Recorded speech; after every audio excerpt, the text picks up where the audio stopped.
Just do it, just do it. ये phrase सुनते ही आपके दिमाग में सबसे पहले कौन सा ब्रांड आता है? जाहिर सी बात है, नाइकी। पर इस ब्रांड को ये फ्रेज क्यों दिया गया? वो कहते हैं ना कि people don't buy what you sell but why you sell. Nike ने इस फ्रेज में अपनी पूरी कहानी बताई है। जस्ट डू इट, बस कर जाओ और कामयाबी आपको जरूर मिलेगी। ये एक इंस्पिरेशनल कहानी है, नाइकी कंपनी की कहानी। 1962 में फिल नाइट नाइकी के पहले फाउंडर स्टैनफोर्ड यूनिवर्सिटी में अपनी ग्रेजुएशन कंप्लीट कर रहे थे और ग्रेजुएशन के दौरान उन्होंने रिसर्च प्रोजेक्ट्स बनाए जिसमें उन्होंने जापानीज़ कैमरा के बारे में रिसर्च की और इस प्रोजेक्ट की फाइंडिंग से वो काफ़ी इम्प्रेस थे कि किस तरह जापानीज़ प्लेयर्स ने जर्मन कैमरास को बीट करके इस पूरे स्पेस को डोमिनेट किया हुआ था। इस प्रोजेक्ट को करते हुए फिल नाइट को ये लगने लगा कि जापानीज़ अपने प्रोडक्ट में एक्चुअली बहुत ज़्यादा डिटेलिंग करते हैं और इसीलिए उनके सारे प्रोडक्ट्स A1 होते हैं। वो ये भी सोचने लगे कि जो चीज़ मार्केट में जापानीज़ कैमरा ने जर्मन कैमरास के साथ किया था वही चीज़ जापानीज़ शूज़ जर्मन शूज़ के साथ कर सकते हैं या नहीं। पर शूज़ ही क्यों? मेरा जूता है जापानी। फिल को हमेशा से ही स्पोर्ट्स में बहुत ज़्यादा इंटरेस्ट था। इनफैक्ट वो कॉलेज टीम के रनर भी थे और तीसरी चीज़ ये थी कि उन्होंने कुछ जापानीज़ शूज़ जापान में पोस्टेड अमेरिकन सोल्जर्स के घर में भी देखे थे। क्योंकि उनको इसकी क्वालिटी बहुत अच्छी लगी थी, उनको लगा कि ये ज़रूर एक हिट साबित होगी। और क्योंकि फिल भी एक एंटरप्रेन्योरियल माइंडसेट रखते थे, उन्होंने ये इंडस्ट्री एक्सप्लोर करने का डिसीजन लिया और इसलिए एक अच्छी जापानीज़ शू कंपनी जिनके शूज़ यूएस में इंपोर्ट करके बेचे जा सकते थे उनके साथ कोलैबोरेट करने के लिए वो नवंबर 1962 में जापान गए। इनफैक्ट इस आइडिया के एग्जीक्यूशन से जस्ट पहले वो अपने एक स्टैनफोर्ड यूनिवर्सिटी के दोस्त के साथ कुछ टाइम हवाई में भी रुके और रोजी रोटी के लिए वो दोनों एनसाइक्लोपीडिया बेचा करते थे। पर ये ज़्यादा दिन नहीं चला क्योंकि फिल बहुत शाय थे और सेल्स नहीं कर पा रहे थे और तब अल्टीमेटली फिल को ये लगने लगा कि यहाँ आना एक बहुत बड़ी गलती थी। मैं लाया, तू लाया। और अब एक दूसरे आइडिया के बारे में सोचते हुए फिल को दोबारा जूतों का ख्याल आया। जब वो जापान पहुंचे तो वहाँ उनको एक स्टोर दिखाई दिया जिसके जूतों की क्वालिटी, डिज़ाइन और शेप उन्हें बहुत पसंद आई। इस स्टोर का नाम था ओनित्सुका टाइगर। इनके जूते देखकर उन्होंने डिसाइड किया कि वो यही जूते यूएस में इंपोर्ट करके बेचना चाहेंगे। तब उन्होंने झूठ बोलकर अपने आप को एक यूएस शू डिस्ट्रीब्यूटर की तरह इंट्रोड्यूस कराया और ओनित्सुका टाइगर के फाउंडर के साथ एक मीटिंग भी फिक्स करा ली। उस समय फिल के पास कोई कंपनी तो थी नहीं, वो तो सिर्फ मार्केट सर्वे करने गए थे और इसीलिए मीटिंग से पहले जब उनसे ये पूछा गया कि वो कौन सी कंपनी से हैं तो वो थोड़ा सोच में पड़ गए। अबे जल्दी बोल, कल सुबह पनवेल निकलना है। और फिर उन्होंने ऑन द स्पॉट इस कंपनी का नाम सोचा, ब्लू रिबन स्पोर्ट्स। और ओनित्सुका के फाउंडर को इस कंपनी की एग्जिस्टेंस का और यूएस में शू मार्केट की पोटेंशियल का पूरा विश्वास दिलाया और ये डील साइन कर ली। वो यूएस में ओनित्सुका के एक्सक्लूसिव डीलर बन गए और उनका पहला शिपमेंट 1963 में 12 पेयर ऑफ शूज़ का था और रनिंग ट्रैक्स पे उन्होंने इसे एथलीट्स को अपनी गाड़ी की डिक्की में बेचना शुरू किया। पर उनको बहुत जल्दी ये मालूम भी हो गया कि बिजनेस ये इस तरीके से तो स्केल नहीं हो पाएगा। तब उन्हें एक इंसान का ख्याल आया जो स्पोर्ट्स शूज़ के बारे में काफ़ी अच्छे से जानते थे और समझते भी थे और वो थे नाइकी के दूसरे को फाउंडर बिल बोवेरमैन।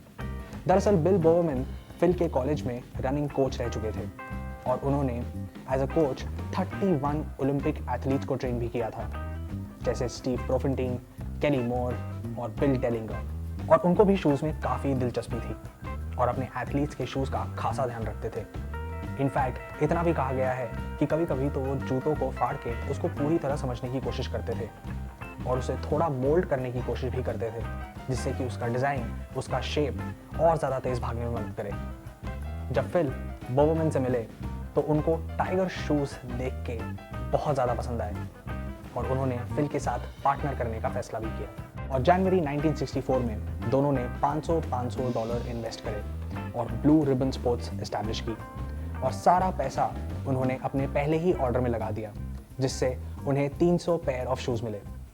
और अप्रैल 1964 में उनको वो शिपमेंट मिला और बिल के स्पोर्टिंग कम्युनिटी के कनेक्शंस की वजह से जुलाई तक वो पूरा शिपमेंट बिक गया। दुकान में एक दिन ताजमहल भी बिकेगा। और पहले साल के अंदर अंदर उनकी सेल्स $8,000 तक पहुंच गई। और फिर उन्होंने अपनी पहली रिक्रूटमेंट करी, the legendary salesman Jeff Johnson. और उनके रिक्रूटमेंट करने के बाद उनकी सेल्स 8,000 से सीधा $20,000 पे पहुंच गई। इन सब के बीच में ओनित्सुका टाइगर के साथ फिल की 2 बार अनबन भी हुई, जब किसी और डीलर ने ओनित्सुका का यूएस में डिस्ट्रीब्यूटर होने का क्लेम किया।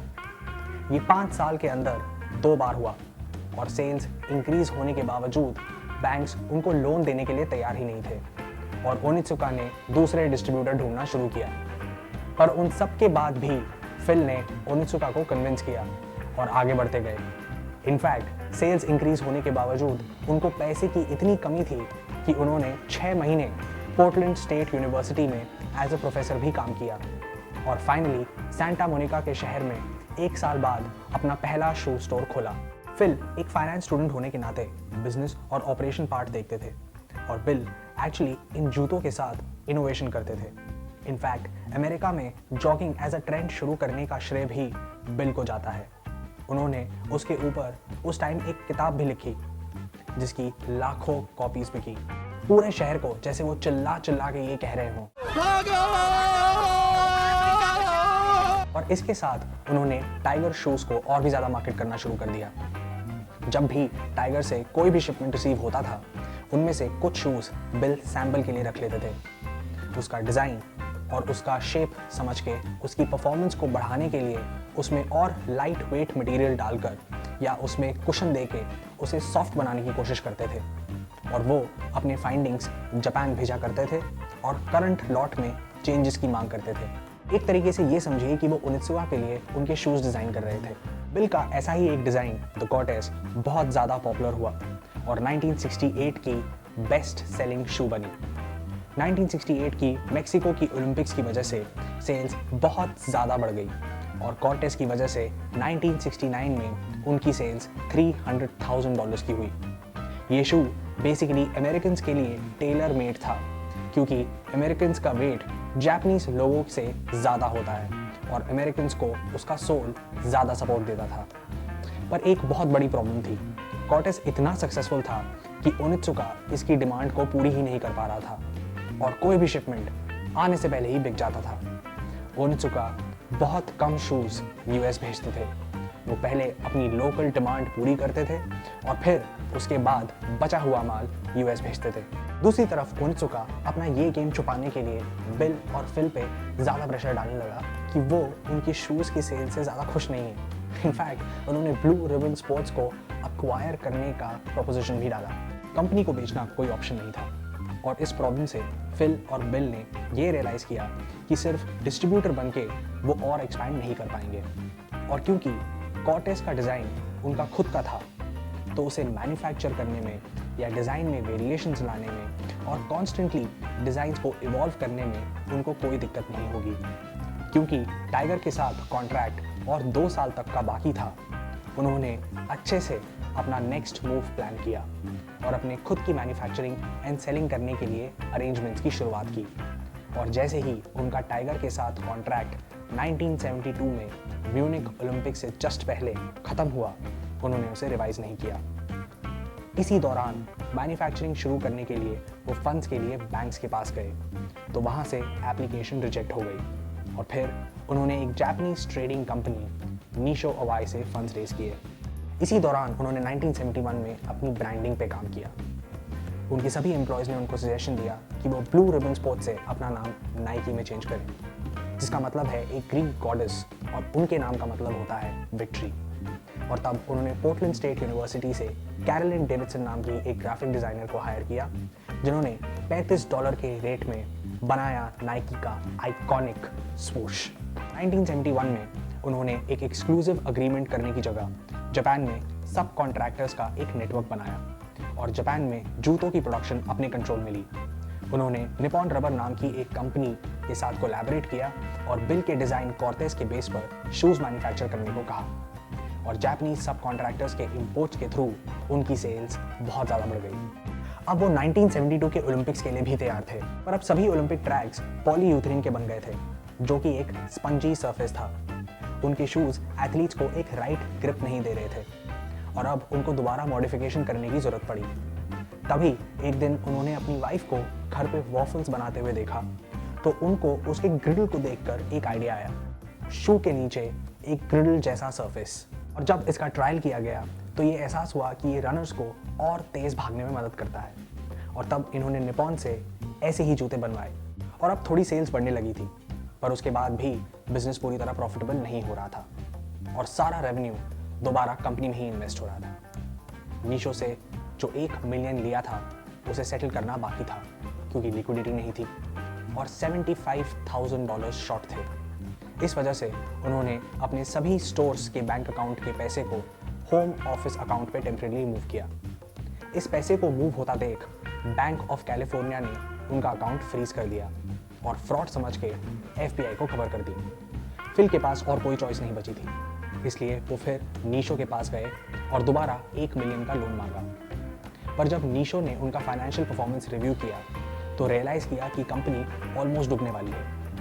पर नीशो के एक एम्प्लॉय और इस डिवीजन के हेड टॉम सुमेरागी ने इस मीटिंग से पहले ही पता लगा लिया था कि वो लोग स्ट्रगल कर रहे थे, पर वो इंतज़ार कर रहे थे कि फिल और बिल उनको खुद अप्रोच करें और उन्होंने नाइकी के फाउंडर्स, उनके विजन और उनके प्रोडक्ट पे बिलीफ रखते हुए उनका लोन सैंक्शन कर दिया। यहाँ से उनकी फाइनेंशियल सिचुएशन सुधरी और उन्होंने कभी भी पीछे मुड़ के नहीं देखा। हर कंपनी का बड़ा बनने में एक ब्रेक थ्रू मोमेंट होता है।